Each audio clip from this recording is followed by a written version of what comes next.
Hello everyone, I'm Jack Deaton, also known as Dark Light 9.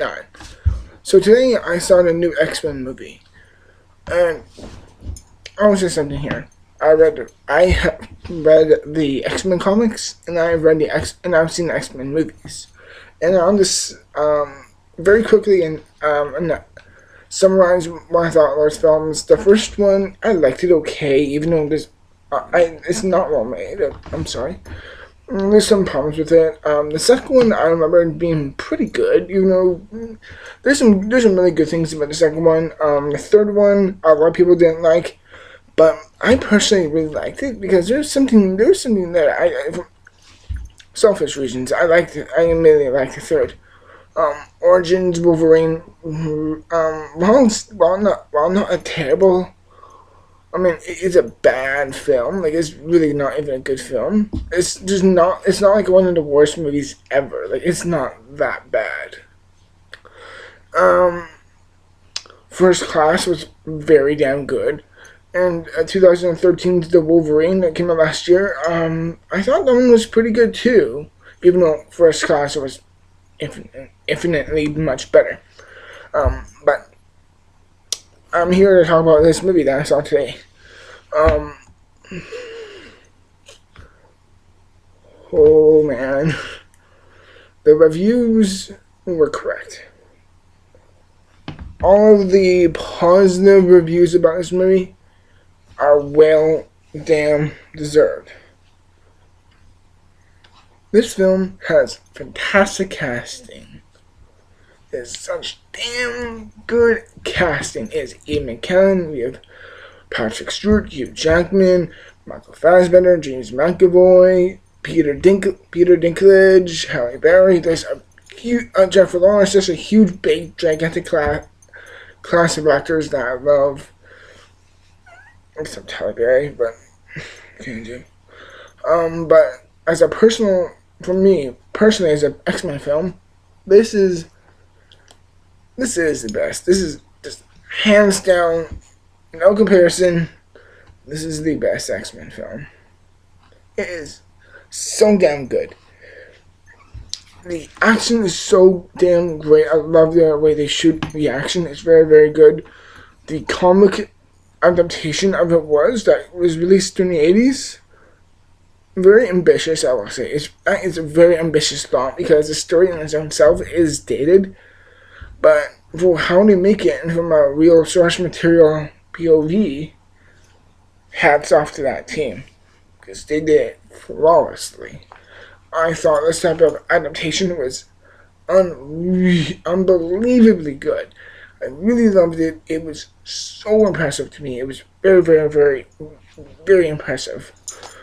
The way all these characters bounced off each other, the dialogue, the sentimental values, they really showed the real relationships, how they really viewed each other during a certain time when none of them were doing that great. Holy crap, was it good. I love the type of turn and direction where it's much more of an assassination attempt and much more of a unique, different turn for X-Men. I thought it was very, very good, and I liked the way it was approaching that. The action is very, very good too. I love the way it's shot. It's not shot in a way where it puts you right into the action, like the POV of action, like you're really in there at the same time with them. It really shows them at a medium shot, like at least it was like showing the action from 30 or 40 feet away, 40 feet away from the action scene. So it really allows you to see the action and have a response immediately to see it. It's not like in other films where they show you the action and then it cuts to something else, where in that type of sense it allows you to breathe and allows you to have a reaction to it. Well, in this film, it allows you to have that immediate response when the action happens because it shows how consequential and how temperamental and how important these actions were at the time for these characters. There's this new character who you see in the beginning, like the first 30, 40, 50 minutes. I love this character. He is so freaking funny. I love him. He's so fun.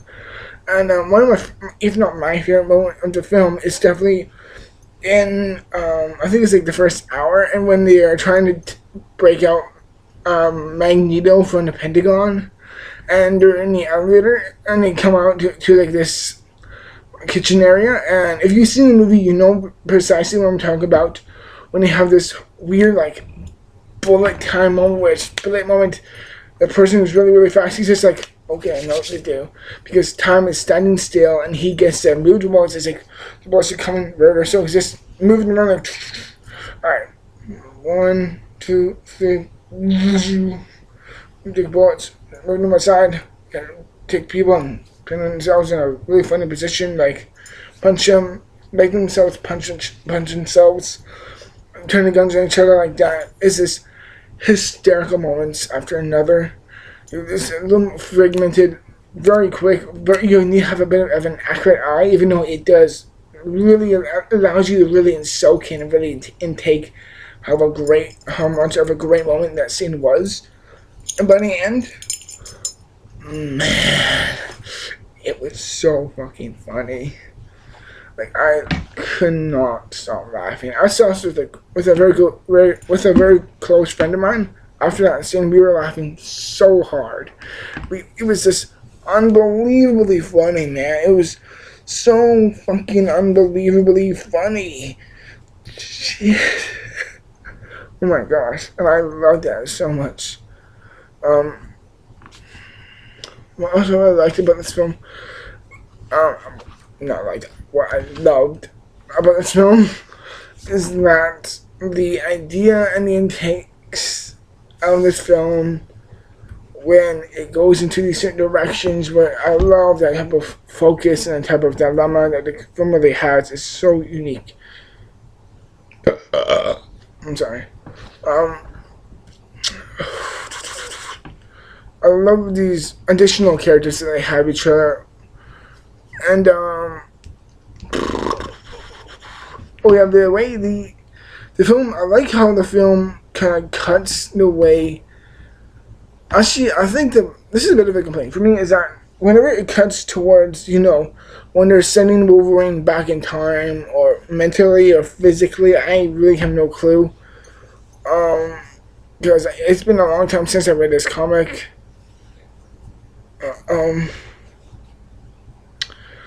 The way it cuts from the flash, or like the moments from the 70s to the future, is a little jarring, and I hate to say this, it takes, in my view, it kind of takes me off balance when I see that. It's like, wow, we get to see this happen in the 70s, it kind of cuts back to something else.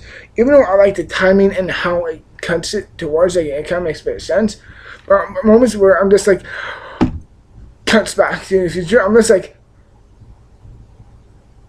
oh, what's the more with that? Why did you do that?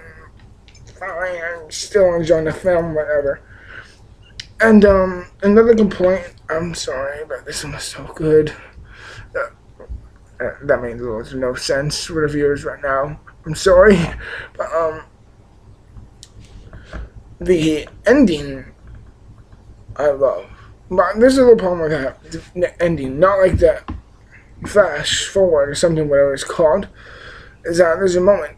It's not a moment I'm talking about, but like the last ending action scenes, like, in the futuristic action with the Sentinels. Yes, I remember the name, the Sentinels. The Sentinels are so cool. I love the way they're shot. The effects are so good on them. Man, I love that. And the way it cuts, or the way it's shot and jumbled at parts with the future in the last 30-40 minutes in China, well, good. They are really good.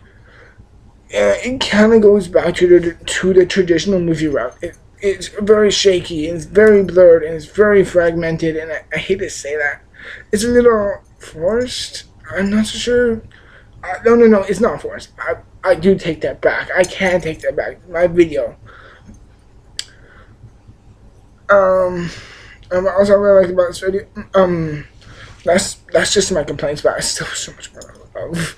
The action, the effects, the story, the focus, the characters, the acting, the writing, the comedy. It all just works. if anything, above all things, I think some of the editing in it, even though it's still good, a little too fragmented, I said, parts, and a little too odd and noticeable when it does change. It doesn't really, I hate to say this, in the last 20 minutes, it seems very odd the way it cuts back and forth, even though it does make sense. Just from a personal standpoint, I'm just like, oh, I kind of just choose one or the other.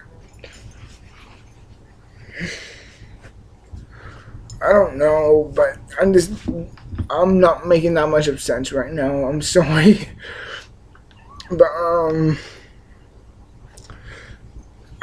yeah, that's my main review of X-Men Days of Future Past. And overall, fantastic story, fantastic characters, fantastic acting, fantastic writing, great directing, phenomenal acting, great effects, great comedy. Very good overall around. It's just all around a great movie. And I will give X-Men Days of Future Past, in my opinion, I will give it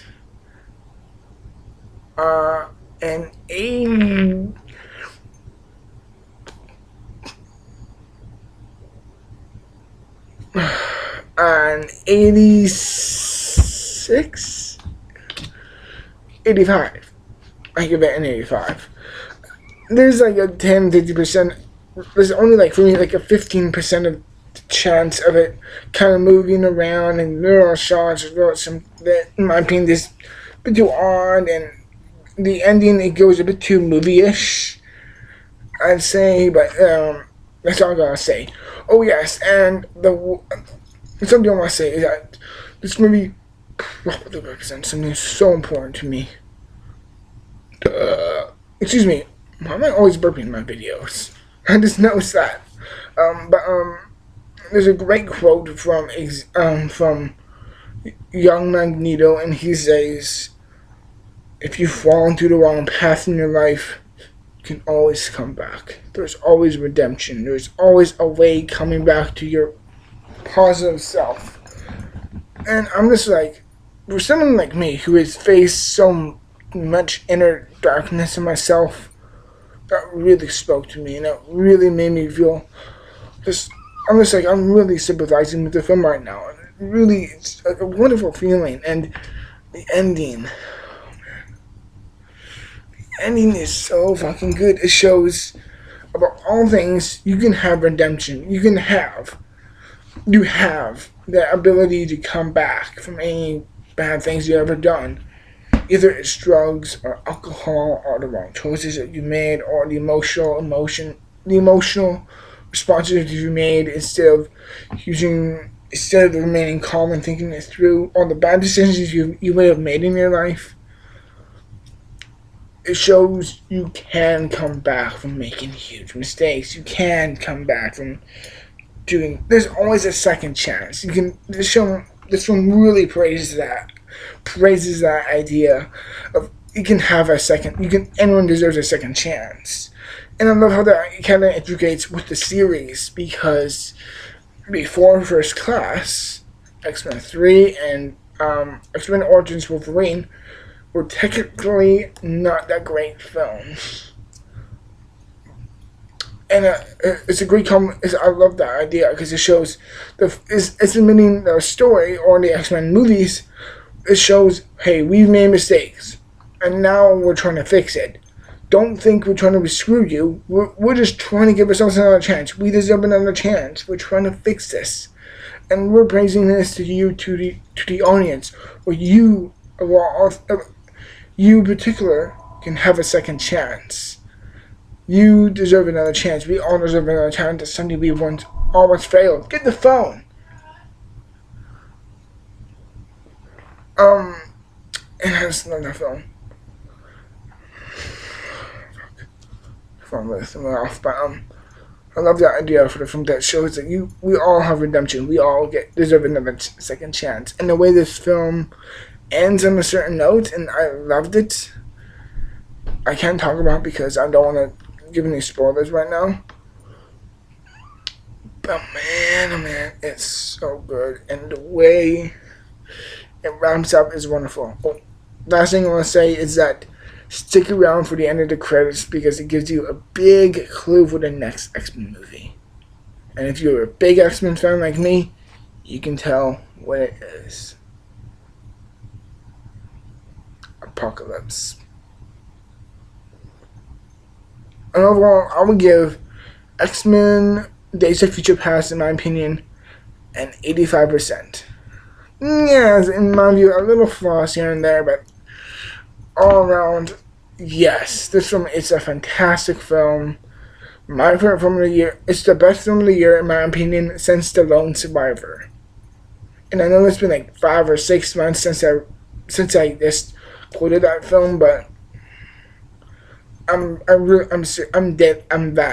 seriously that serious. Like, I love this film so much. I'm saying it's on the same level as like The Lone Survivor, which in my opinion is my favorite film of this year. This film or probably Lone Survivor for me are my top 2 favorite films this year so far. Yes, there's some other really great films, but I'm getting off topic. I'm sorry. So overall, I will give X-Men Days of Future Past, I will give it an 85. It has some flaws here and there, but overall, it's a fantastic movie, and you shouldn't disregard it for that. I'm Doc Shackington, also known as Dark Larson 29, and I highly recommend this movie for any comic book fan and any film fan too. And I will see you in the next video, and remember, stay strong. Goodbye.